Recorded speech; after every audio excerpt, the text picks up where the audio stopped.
Bonjour Voilà. Charlotte. Bonjour Géraldine. Alors on se retrouve aujourd'hui pour parler, d'expansion de conscience, de conscience, modifiée, d'une technique qui s'appelle Monroe. Alors est-ce que tu peux nous dire un petit peu, quel est ton chemin toi, qui t'amène jusqu'ici, jusqu'à Monroe et jusqu'à ces expansions de conscience? Alors, moi j'ai rencontré, Monroe autour de 2007 et je suis depuis 2014, ce qu'ils appellent outreach trainer, c'est-à-dire, quelqu'un qui est à même de guider un peu, les personnes dans leur exploration de la conscience avec le son binaural dans, le protocole qu'a mis en place cet institut Monroe, aux États-Unis, en Virginie, depuis maintenant une cinquantaine d'années. Donc moi, je fais ça depuis 2014 et eux, ça fait, donc presque 50 ans qu'ils ont mis au point, cette technique de son binaural et qu'ils l'utilisent, à diverses fins. Super, bah Moi, justement ça va être l'utilise sympa. alors juste redire, moi, je l'utilise plus particulièrement aujourd'hui dans un travail de reprogrammation, neuronale et dans un travail, avec les rêves lucides. Mais on va voir ensemble peut-être qu'il y a beaucoup, beaucoup d'autres, domaines dans lesquels, cette, technologie, peut être utilisée. OK et bien, super. Alors on va peut-être commencer par le début. Du coup, j'ai envie de reprendre, le sujet que tu abordais, il y a une minute, sur le fait que l'Institut Monroe a déjà 50 ans. Ça fait 50 ans qu'il explore ce travail. Est-ce que tu peux nous raconter un petit peu l'histoire de Robert Monroe, son fondateur? Oui? Alors Robert Monroe, c'est quelqu'un qui a vécu entre, 1915 et 1985, donc qui est mort maintenant, qui était issu, qui avait monté une grosse boîte de radio et donc qui faisait autour de quand il a eu 40 ans, des expériences avec les ondes cérébrales pour, apprendre plus vite. Et comme il se servait de lui-même, comme propre, cobaye, il écoutait donc, des cours, par exemple, pour, le soir avant de s'endormir, pour apprendre à parler une nouvelle langue. Et il lui est arrivé quelque chose, d'assez incroyable, c'est qu'en écoutant donc, ces cours, il s'est vu tout d'un coup, collé au plafond de sa chambre et puis il a regardé en dessous, puis il a vu qu'il y avait quelqu'un qui dormait avec sa femme. Alors il a été un peu surpris d'abord et puis après il a vu que ce quelqu'un, c'était lui. Alors là, il s'est dit: «Bon, je suis en train de mourir», donc il a fait des efforts désespérés, pour retourner vers lui et c'est comme ça qu'a commencé, toute son aventure, dans, le son binaural. C'est qu'ensuite il a dû faire tout un travail pour comprendre ce qui lui était arrivé, ce qu'étaient les sorties hors corps et puis ensuite, une fois qu'il a compris ce qu'étaient les sorties hors corps, parce qu'au départ, il a cru qu'il devenait fou. Une fois qu'il a eu compris ce qu'étaient les sorties hors corps, il a dû chercher à comprendre pourquoi les sons qu'il écoutait, parce qu'après il a reproduit l'expérience. Autant de fois il écoutait ces sons, autant de fois il avait des sorties hors corps. Donc il a fait un cheminement pour comprendre pourquoi les sons qu'il écoutait lui provoquaient ces sorties hors corps. Et de là, il a mis en place sa technique EmiSync, émisynchronisation, qui est basée sur une connaissance qu'on avait de longue date, qui date des années 1860, sur le fait que déjà, le cerveau humain et d'ailleurs même les mammifères également de façon plus générale, quand ils écoutent une fréquence de 100 Hz dans une oreille, 102 dans l'autre, le cerveau automatiquement, en émisynchronisant oreille droite, oreille gauche, donc cerveau droit, cerveau gauche, va produire une onde cérébrale du différentiel. Donc là, dans notre cas, j'ai dit 100 et 102, on va avoir une onde cérébrale de 2 Hertz. Ça veut dire que du coup, on peut faire produire artificiellement à notre cerveau l'onde cérébrale qu'on veut, en écoutant des sons avec un léger différentiel de fréquence. Et comme en plus, maintenant on connaît très bien les ondes gamma, alpha, bêta, θ que produit notre cerveau, on connaît très bien sur quelle fréquence elles ont lieu. Donc il n'y a plus qu'à produire des sons qui ont le différentiel de l'onde qu'on veut favoriser dans le cerveau. Donc ça, c'est toute l'histoire de Robert Monroe. Il a compris que les sons qu'il écoutait, en fait, il y avait eu un différentiel de fréquence qui était celui qui lui favorisait, lui, la sortie hors corps, une onde cérébrale d'état de conscience modifié qui favorisait la sortie hors corps. Une fois qu'il a eu compris ça, il a reproduit lui-même des sons et il a créé une équipe pour venir les tester avec lui qui favorise donc cet état de conscience-là.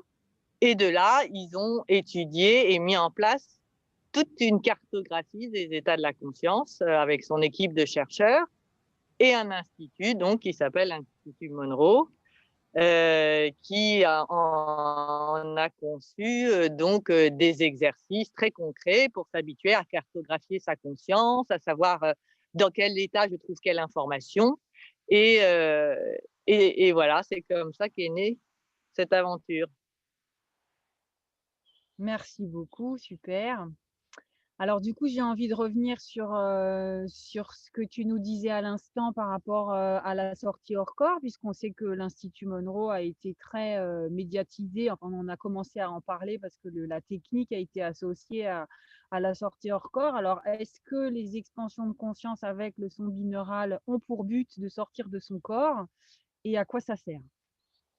Et est-ce qu'on le Alors peut faire? aujourd'hui, plus du tout. C'est vrai il y a eu un moment où c'était, assez en vogue de vouloir faire des sorties hors corps, mais c'était très lié aux expériences aussi, psychédéliques, des années 60-70. Heu, Aujourd'hui, en gros, il y a beaucoup d'autres utilisations qui sont faites et celle-là n'est plus du tout autant mise en avant, voire même, elle est un peu minimisée, parce que, ça n'est pas ce qu'il y a de plus intéressant à faire aujourd'hui avec, du son binaural. Ça l'était à un moment où les gens étaient extrêmement matérialistes et donc avaient en quelque sorte besoin d'une preuve qu'ils étaient plus que leur corps physique. Et donc le fait, de se voir au-dessus de son corps physique, effectivement, ça commence à constituer une preuve pour pas mal de gens. Mais aujourd'hui, on est arrivé à un niveau de conscience où les gens savent qu'ils sont plus que leur corps physique. Et l'enjeu, donc, n'est pas de quitter ce corps physique en risquant d'une certaine façon de le fuir ou de ne pas pouvoir réintégrer les expériences que l'on fait en le quittant, mais beaucoup plus d'arriver à la fois à aller dans des états de conscience de plus en plus profonds, tout en restant en prise justement avec ce corps physique. Et ça, moi, de mon point de vue, ça me paraît aussi une évolution plus intéressante, plus mature, en fait, que celle qui voulait à tout prix quitter son corps physique pour voir comment c'était cette expérience. Bien sûr. Alors du coup, tu nous parles d'une technique qui pourrait servir à cartographier sa conscience. On sait que chez Monroe, on parle de focus. Tu nous as parlé tout à l'heure d'une autre grille de lecture, des ondes bêta, gamma, et cetera. Est-ce que tu pourrais nous faire un petit mix de ces informations-là entre, les échelles de Monroe, les autres échelles qu'on connaît et à quoi ça sert d'aller se promener, dans ces différents états de conscience? Alors, effectivement, ce qui est intéressant de comprendre, c'est, en fait, on sait maintenant que notre cerveau montre des aptitudes particulières en fonction de l'onde cérébrale dans lequel il est. Et des ondes cérébrales, on en a recensé 5 grandes, à qui on a donné des noms grecs. Donc, en partant des plus élevés, on va partir au-delà de 27 Hz, on va être ce qu'on appelle les ondes cérébrales gamma. C'est des ondes cérébrales où notre cerveau est très éveillé, éminemment bien concentré et très productif dans une concentration très marquée, en fait, avec, et donc c'est dans ces ondes-là que, on va pouvoir se livrer à tout ce qui demande énormément de concentration, que ce soit pour créer, inventer, modéliser, mettre en forme. Donc ça, c'est les ondes cérébrales gamma. Donc, dès qu'on va déceler chez quelqu'un un peu des problèmes comme chez les enfants qui ont des troubles de l'attention ou de la concentration, qui n'arrivent pas à se concentrer longtemps, au lieu de leur donner des médicaments très toxiques qui leur nuisent considérablement, à l'Institut Monroe, maintenant, ça fait longtemps qu'ils travaillent euh, avec des enfants pour leur faire écouter ces ondes gamma. Et on a des résultats très probants sur le temps de concentration qui s'allonge, la qualité de la concentration et le fait qu'on devient beaucoup, beaucoup plus productif dans une forme d'intelligence, alors qu'on pourrait presque dire aussi un peu plus scolaire, parce qu'elle est très axée sur les performances du cerveau en état de conscience éveillée. Donc ça, c'est les ondes gamma. Ensuite, en dessous de gamma, on va avoir des Chez ondes Monroe, qui pardon, sont... chez Monroe, on les appelle comment ces ondes gamma? Alors, Monroe, lui, il faut savoir que il n'y a pas dans ces exercices qu'il nous donne à faire un seul type d'onde. Il va y avoir toutes les ondes mélangées dans des proportions différentes. Le mélange, bien sûr, étant leur, euh, leur petite cuisine interne qu'ils ne dévoilent pas. Mais donc, ils ont réussi à faire en sorte que ils vont vous proposer un exercice, tous les exercices qui seront de l'ordre de la concentration et de l'augmentation des capacités intellectuelles, vous pouvez savoir que les ondes gamma dans ces exercices sont beaucoup plus présentes que les autres ondes. Mais à chaque fois, on trouvera quand même un panel dans le bruit, parce qu'on appelle ça un bruit blanc qui porte la technologie. On trouvera un panel de l'ensemble des ondes réparties de façon très particulière. Donc, les exercices Monroe, ils vont porter là-dessus. Et alors, c'est sûr que après, dans les focus, si on parle en termes de focus, parce qu'ils ont aussi nommé comme ça les niveaux de conscience, ceux qui sont en gamma, ils vont être entre focus conscience C1 et focus 10. Donc, on est là dans un niveau de conscience qui est très, très proche aussi de pouvoir, d'agir dans la matière, très concrètement. Après, on va aller passer à un autre niveau de conscience où il y a déjà un peu plus d'expansion de conscience et on s'éloigne un peu du niveau purement de la fréquence de la matière. Ça va être focus 12. Et focus 12, on va trouver déjà plus d'ondes bêta que gamma. Donc bêta, on va être gamma, c'était au-dessus de 27 Hz. Bêta, on va être entre 15 et 27 Hz pour le cerveau.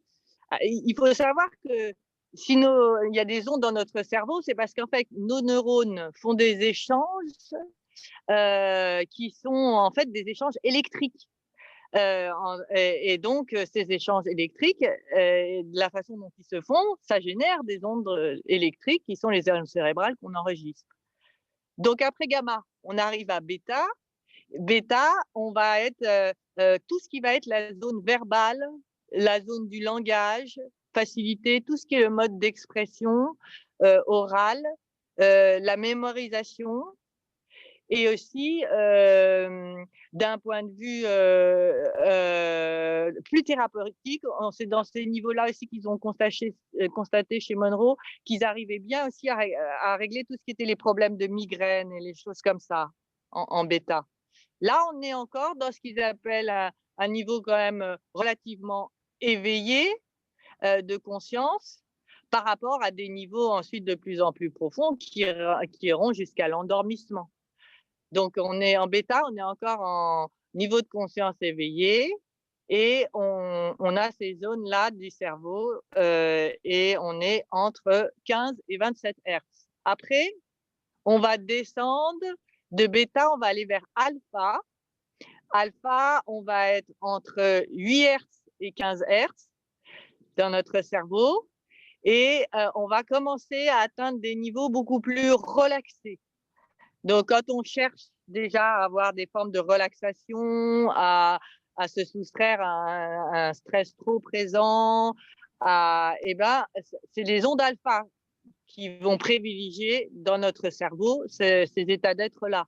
Donc, tous les exercices de Monroe qui sont présentés sous le terme relaxation, eh bien, ils privilégient grandement dans l'exercice les ondes alpha qui permettent donc on n'est pas tout à fait encore dans la méditation, qui seront les ondes ensuite plus basses θ, mais on est déjà dans une bonne forme de relaxation du cerveau. Donc ensuite, justement, θ, on arrive entre maintenant 5 Hz et 8 Hz. Alors là, on commence à pouvoir atteindre des états méditatifs beaucoup plus profonds. Alors on le sait parce qu'ils ont enregistré des états méditatifs de cerveau de moines en méditation qui sont entre 5 et 8 Hertz.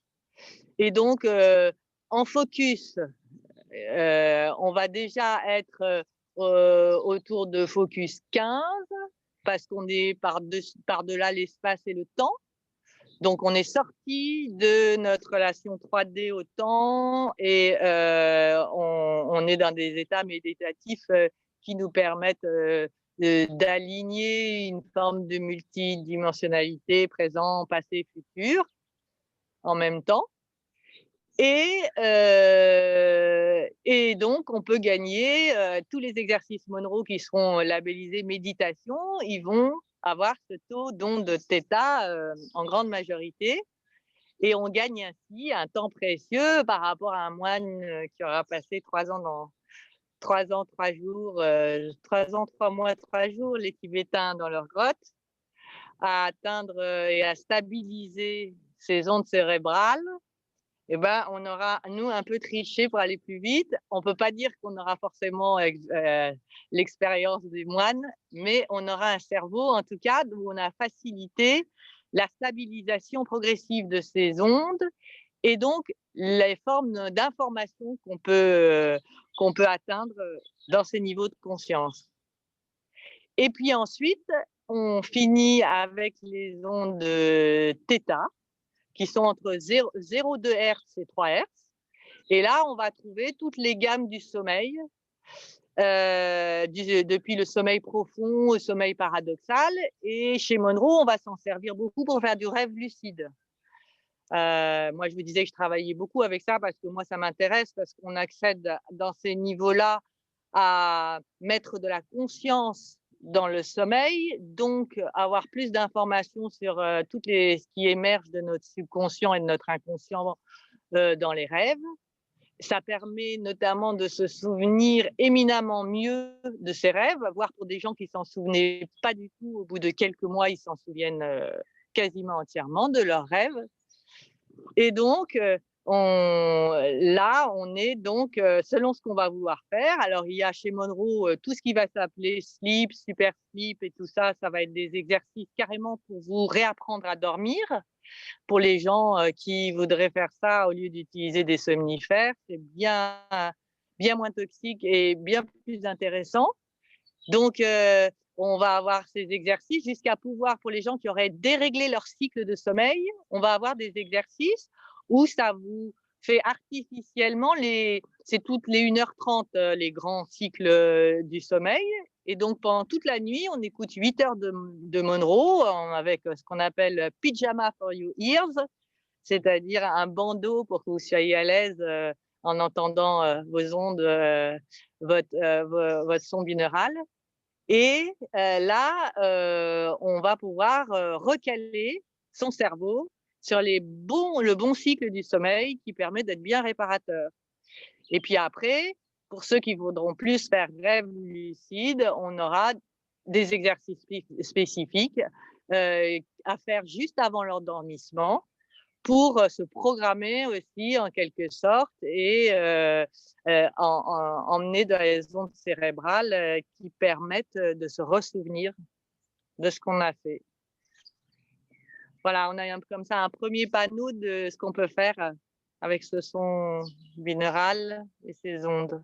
Merci. Et alors tout à l'heure, tu nous parlais de l'utilisation de ce son binaural, comme finalement un accélérateur de ce que pourrait vivre un moine, qui médite, des heures et des heures durant sur son coussin dans sa grotte. Alors ça me donne envie de te poser des questions sur les liens qu'on pourrait faire entre les focus, les paliers de conscience chez Monroe et ce que l'on touche, dans les pratiques chamaniques, par exemple. Est-ce qu'on peut faire un lien entre les 3 mondes du chamanisme et les focus de Monroe? Et après j'aurais d'autres questions, mais je vais peut-être les poser toutes d'un coup et tu vas peut-être nous faire une réponse globale. Ah, non, Est je préfère, l'une après l'autre alors pour bien vas-y, m'en souvenir. alors vas-y. Alors, je, il faut savoir si pratique chamanique, là, on est, dans ma grille de lecture, on a une dimension de soin, si on est vraiment dans le chamanisme pur et dur.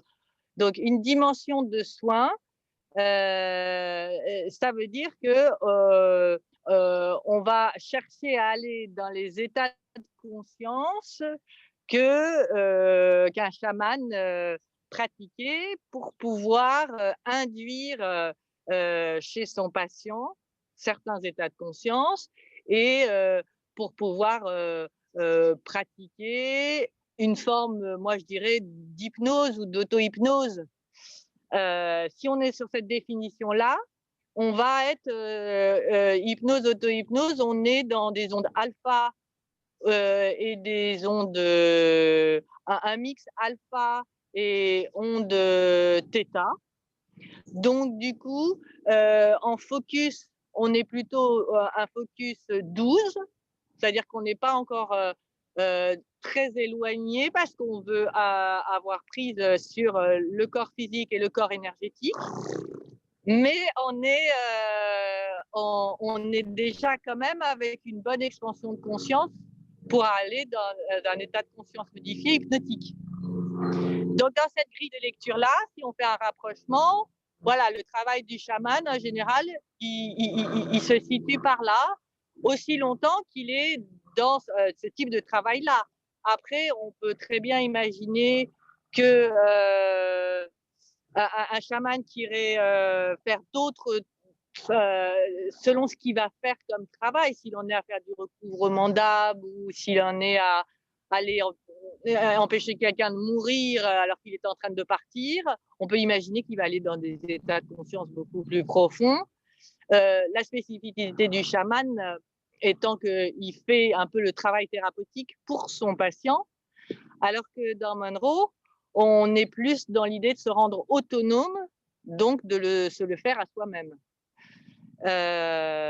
Mais voilà ce que je peux dire sur moi, mon expérience qui est dans l'aide thérapeutique, puisque comme je suis psychoénergéticienne, quand je veux ancrer une nouvelle programmation neuronale chez un patient, je vais, après lui avoir fait la séance, lui faire écouter du Focus 12 pour lui permettre de rester encore une bonne quarantaine de minutes dans cet état hypnotique où il va pouvoir faire ce qu'on appelle des ancrages, c'est-à-dire que des gestes concrets, physiques, rappellent le niveau de conscience où il a engrammé une programmation quand on a voulu remplacer, par exemple, le fait de fumer par autre chose, le fait de manger par autre chose, eh bien, de se servir ensuite derrière l'état hypnotique pour accentuer la programmation qu'on a faite, c'est très utile et notamment pour que le patient soit autonome. Ensuite, il va la réécouter tous les jours. Et comme on a fait une nouvelle programmation neuronale, au départ, elle est fine.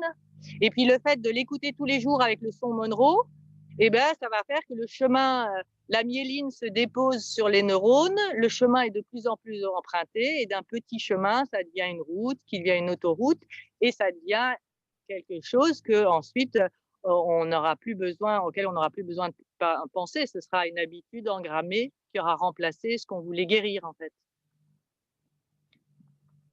Ça, c'est ce Alors que là, je peux te dire. Merci. Tu parles de myéline là, est-ce que tu peux développer un tout petit peu et nous expliquer du coup qu'est-ce qui se passe dans le cerveau quand on pratique? Alors, ce qui se passe dans le cerveau, c'est ce qui se passe dans toute forme, d'apprentissage. C'est, on a en fait à chaque instant, on crée quand on apprend quelque chose, donc qu'on est dans de nouveaux états de conscience, on crée, de nouvelles connexions neuronales. Et si on fait juste un pic expérience comme ça, on aura fait un pic expérience et puis ça n'aura pas grand impact dans notre vie. C'est ce qui arrive aux gens, par exemple, qui prennent des drogues une fois ou deux. Ils peuvent aller dans des mondes incroyables, avoir des visions incroyables, mais et ça ne veut pas dire pour autant que ça aura transformé leur quotidien en quelque chose de mieux, voire en général, ça peut même avoir l'effet inverse. Donc, nous, quand on travaille avec le son binaural, on a dans l'idée qu'on veut vraiment avoir une action dans nos comportements et dans modifier quelque chose, un comportement qui nous a fait aller plusieurs fois dans le mur et qu'on ne veut pas reproduire. Donc, on fait une nouvelle connexion neuronale et on veut qu'elle soit plus empruntée par notre cerveau que celle qu'il empruntait avant d'habitude. Et c'est pour ce faire, c'est là que la couche de myéline entre en jeu. C'est-à-dire que la couche de myéline, c'est ce qui recouvre ces connexions neuronales. Et en fait, plus elles sont utilisées, c'est-à-dire, c'est pour ça qu'il faut répéter, pour reprogrammer notre subconscient et notre inconscient, il faut répéter. Sinon, ça ne sera pas souvent emprunté et on reprendra les autoroutes qu'on avait l'habitude de prendre avant. Donc, on se sert de ce son binaural pour se rendre autonome et répéter tous les jours quelque chose qu'on a engrammé. Et c'est comme ça que la couche de myéline va devenir plus épaisse et le cerveau, notre cerveau, va finir par emprunter ce chemin plutôt qu'un autre. C'est très clair.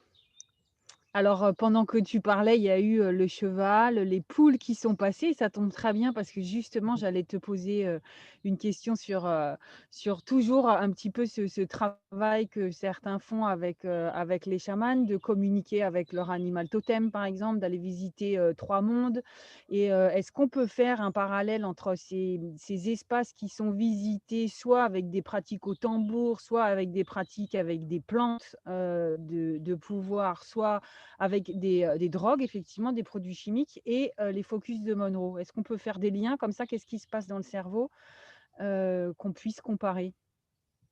Alors, je dirais qu'une première chose intéressante à savoir, c'est que euh, ça a vocation en quelque sorte à être une alternative à l'usage de plantes. Par contre, je dirais que pour tout ce qui est tambour et tout ce qui est instrument de musique pour mettre en état de conscience modifié, on était sur la même idée. Les tambours des chamans produisaient certainement des vibrations qui avaient des fréquences différentes et qui induisaient ce que Monroe induit. Donc ça, c'est très similaire. Par contre, c'est certain que le son binaural, lui, va remplacer l'usage de tous les psychotropes et qu'on connaît bien maintenant, même donc la fréquence du hashish, la fréquence du tabac, la fréquence, on les connaît.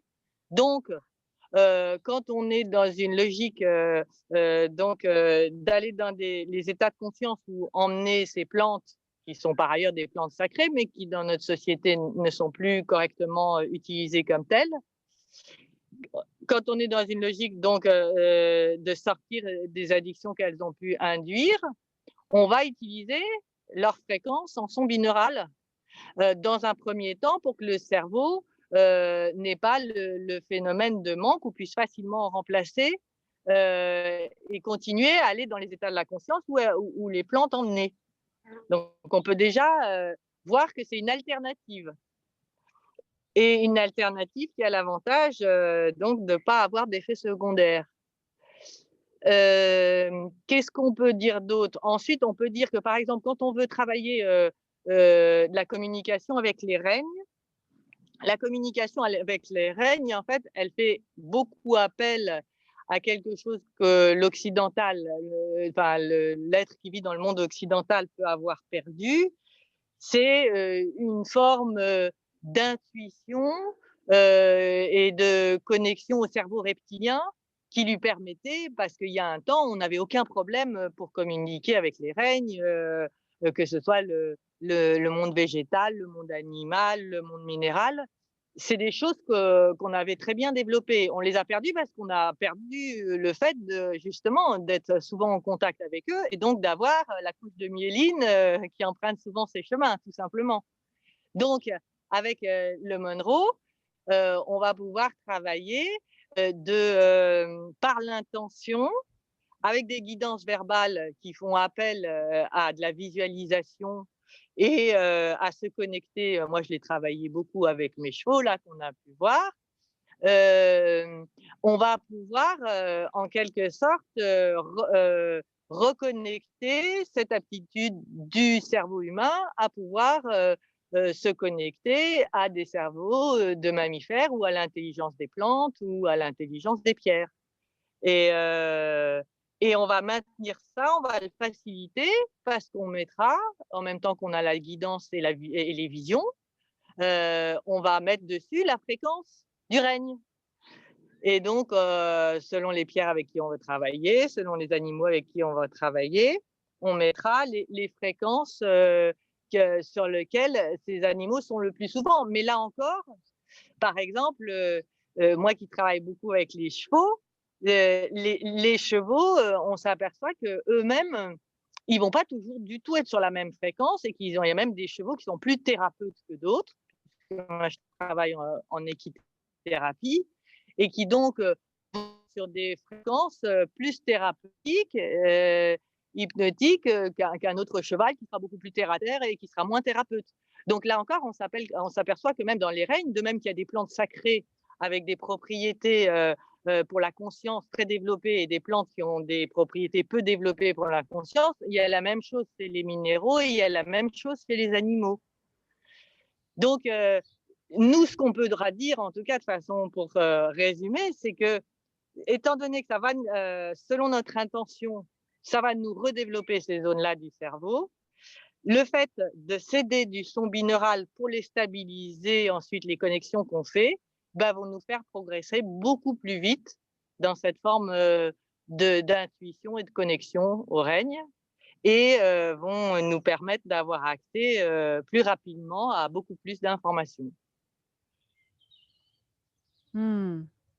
Merci et alors Charlotte, est-ce qu'avec le son binaural, on peut rester perché?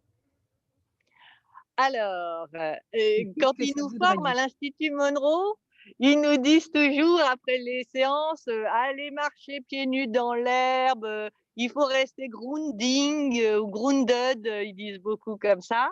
Donc effectivement, après moi je vous ai beaucoup parlé des sons avec lesquels je travaille qui sont focus 10, focus 12, focus 15, mais chez Monroe, ils vont jusqu'en focus 42. Donc, Focus 42, même déjà en 34-35, on est sur des fréquences qui n'appartiennent plus au règne et au monde terrestre. Donc, on va être sur des fréquences autres que terrestres, qu'on peut appeler intraterrestres, extraterrestres. Et donc, du coup, ça, c'est certain que de pratiquer longtemps des fréquences comme ça va vous mettre dans un état qu'on peut qualifier de persitude et que donc il faut en avoir conscience, pas décider de conduire sa voiture 10 minutes après, par exemple, ou de faire un truc très concret 10 minutes après. Et, et ensuite savoir remettre de l'harmonie à l'intérieur de soi en marchant justement donc pieds nus pour se réancrer dans la dimension terrestre pour laquelle nous sommes pour l'instant incarnés.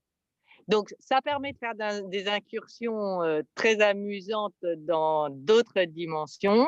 Après, selon votre structure personnelle et celle de vos corps énergétiques, vous allez avoir accès au monde des peuples des étoiles, à des tas de choses comme ça.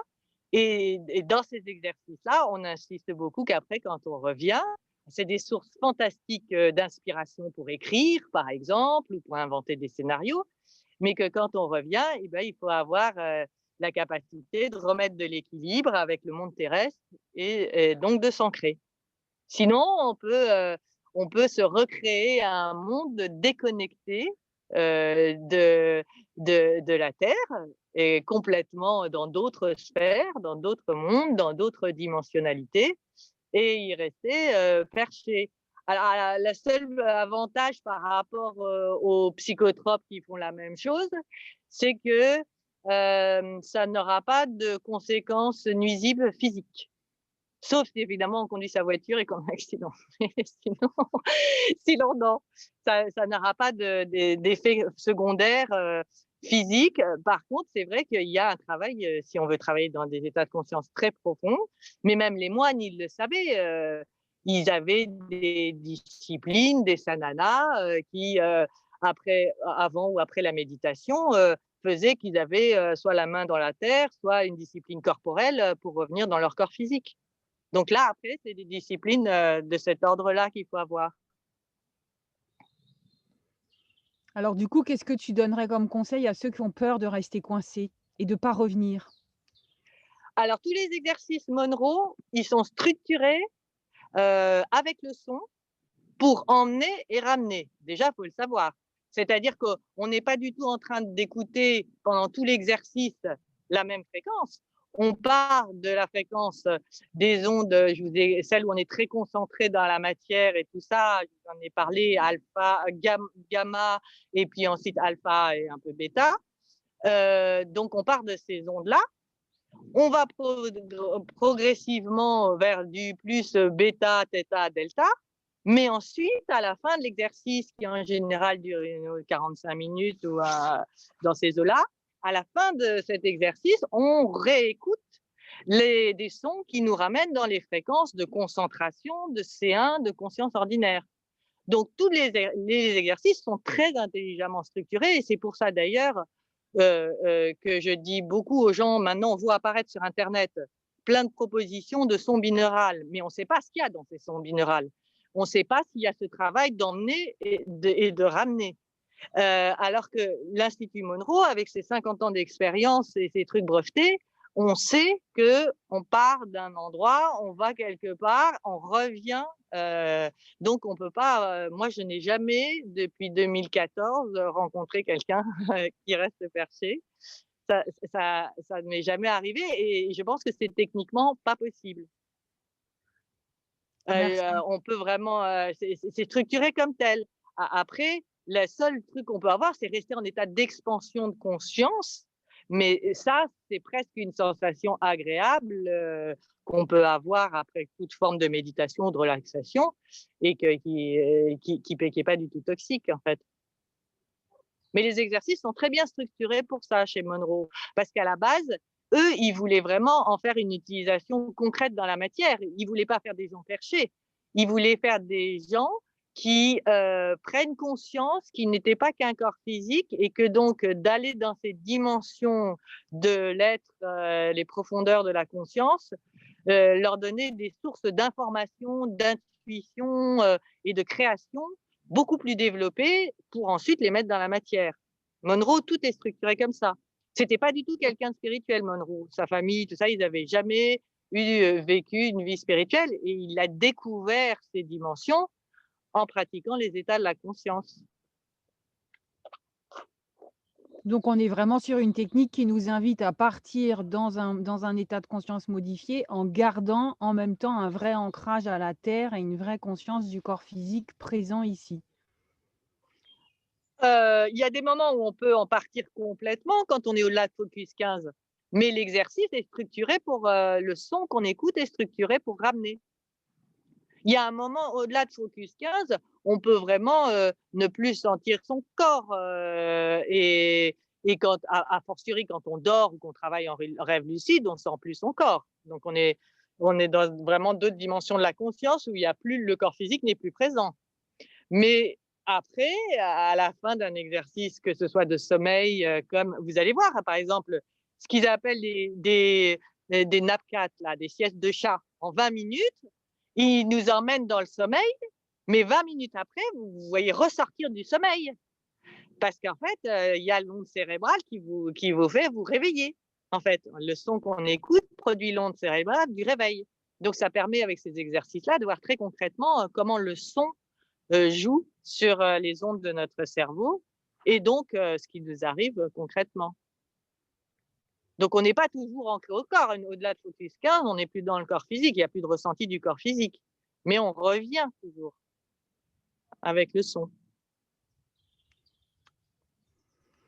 C'est néanmoins possible puisque, par exemple, moi, mes expériences, de son au-delà du Focus 15, j'ai des très belles expériences en mouvement, en peinture, en écriture et cetera. Donc, tu nous Mmh. confirmes quand même qu'on n'a pas besoin d'oublier son corps physique pour partir en expansion? C'est une des Aussi, parce propositions. qu'ensuite, ça va dépendre aussi de votre structure et de l'intention que vous avez posée. Vous pouvez, si vous posez l'intention de pouvoir continuer à écrire, ou dessiner ou danser, et ben, vous allez piocher dans c'est pour ça qu'ils mettent toutes les ondes cérébrales dans leur texture sonore. C'est pour qu'il n'y ait pas un seul type d'onde. Avec l'intention que l'on pose au début de l'exercice, ça va orienter notre cerveau dans le pourcentage, en quelque sorte, d'ondes qui piochent pour faire, l'intention qu'il a posée. C'est pour ça qu'on peut le faire. Et puis alors une dernière question Charlotte pour toi avant de terminer. Peut-on pratiquer Monroe sans Monroe? Peut-on pratiquer l'expansion de conscience? Peut-on retrouver ces endroits qu'on va Mmh. visiter avec le casque, sans le casque et comment? Ah bah oui, alors ça, c'est ce qui est très bien fait. Dans les exercices eux-mêmes ce qu'ils appellent, ils ont un séminaire découverte de 2 jours où il y a ces exercices-là qui sont déjà installés. Dans ces exercices-là, d'entrée de jeu, on fait des ancrages pour que si vous là justement il y a des ancrages pour nous aider en cas de choc émotionnel intense ou de choses comme ça. Et on a dans ces moments-là, on n'a pas forcément son casque Monroe sur les oreilles. Et donc on a fait des ancrages en Monroe pour que en faisant inspire, je rappelle une visualisation ou un geste, par exemple, ça peut être toucher ma langue ou serrer 2 doigts. Expire, je ramène le niveau, le focus 10 Monroe où j'étais, de relaxation. Ça me permet de bloquer, par exemple, une réaction émotionnelle de violence en me détachant juste ce qu'il faut en faisant ça. Et donc, en faisant ce protocole que j'ai appris sous Monroe, mais sans Monroe, je me rends capable dans la vie de tous les jours d'avoir un nouvel outil dans ma caisse à outils pour ne pas me laisser embarquer dans une hyperréactivité émotionnelle grâce à ça. Et de plus on va pratiquer, plus on va faire des ponts entre ce qu'on faisait intuitivement dans notre vie de tous les jours, en dansant, en faisant du yoga, en se baladant, et l'état de conscience que maintenant on sait étalonner en quelque sorte. Et en faisant ces ponts, on ne va plus avoir besoin du son pour y aller parce que la connexion neuronale dans notre cerveau, elle est déjà présente. Donc, on peut y retourner par l'intention, avec les ancrages et par l'intention. Mmh. Merci Charlotte. Alors pour terminer, est-ce que tu as quelques conseils à nous donner ou quelque chose dont tu as envie de parler, sur lequel je ne t'aurais pas orienté avec mes questions? Alors, moi, ce que j'inciterais beaucoup, peut-être, mais c'est ma spécificité aussi, c'est aux gens de commencer à utiliser ces outils pour régler des problématiques très concrètes dans leur vie. Comme ça va beaucoup plus leur montrer comment cet outil est un très puissant et deux très efficace. Enfin, et puissant et efficace, c'est un peu la même chose, mais en tout cas, ça va leur montrer, ils vont commencer à comprendre comment fonctionne l'outil, alors que je mettrai en garde contre la volonté de vouloir aller toujours sur des focus de plus en plus lointains, sans avoir fait ces exercices de démarrage qui se trouvent entre conscience ordinaire, focus 10, focus 12. Et, et donc là, ça n'aura pas, je pense, quand on part trop vite dans des états très lointains, ça n'a pas d'effet concret dans la vie de tous les jours sur l'amélioration qu'on pourrait souhaiter.